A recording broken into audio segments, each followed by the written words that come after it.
you may be wondering where the name Rupees Over Ramen came from, and I've talked about it in past episodes, but it comes from one, rupees, which is the currency in Legend of Zelda. So my love for that game and how much it's inspired me, my art style, and just like who I am really in a lot of ways. And then two, ramen, because I love ramen, like top ramen.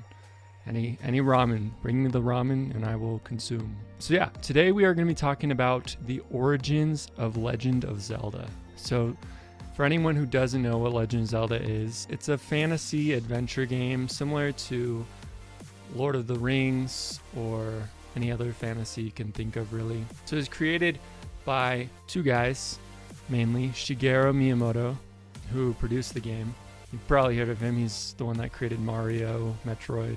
And then Takashi Tezuka, and he was in charge of writing the story and the script, so just kind of what each character says throughout the game. It's kind of cool because in the credits of the game near the end, they have their names, but it's kind of like an alias.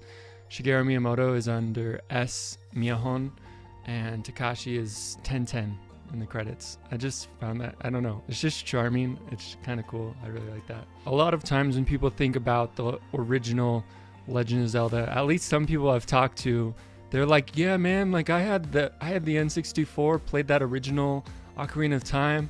And I'm like, yeah, that's not the original Legend of Zelda, but it's a really good one. I love Ocarina of Time. The original Legend of Zelda was created on the Nintendo Entertainment System, and before that the Famicom disk system in Japan. So this was like way back when, in like the 1980s basically, and the graphics weren't intense. They were not like top tier. Maybe for the day, like people saw that and they're like, oh dang, this is the chimichanga in a bag of chips. Like this is great. So going into the animation and look development for this, it's kind of different since it's a video game, and like the animation techniques aren't super crazy with pixel art, at least at this point in time. So it kind of came from Miyamoto growing up in Kyoto.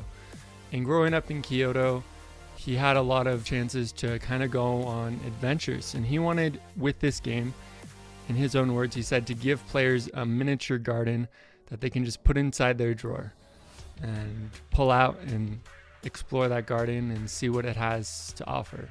And I think that's super cool. Miyamoto explored nearby fields, the woods, caves, and with the Legend of Zelda games, he wanted to impart to players that same sense of limitless wonder that comes through unknown exploration. And I think that's a super cool idea. It's actually something that I love putting into my stories.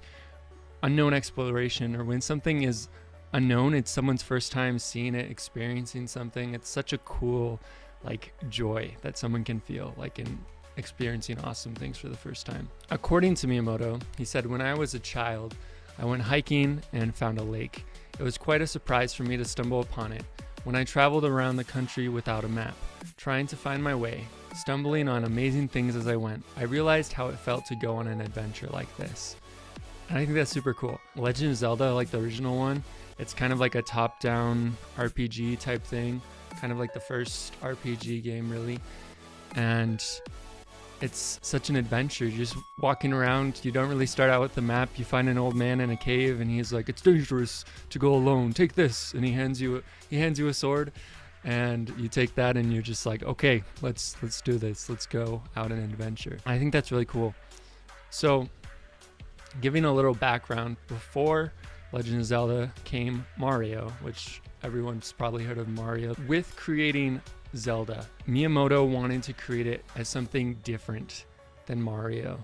Similar to how like when they created Sonic, they're like, we want him to be the exact opposite of Mario. Zelda was kind of like that. He didn't want to just make like a Zelda skinned Mario game, you know, like just put like Link in a platformer and it's like do do do do do do, or like yeah, it's just, I don't know, it's not as awesome. So he wanted to make it different. So he came up with this idea of linear versus non-linear. So Mario is a side scroller. You start on one side of the screen and you move over to the other side of the screen. It is very linear.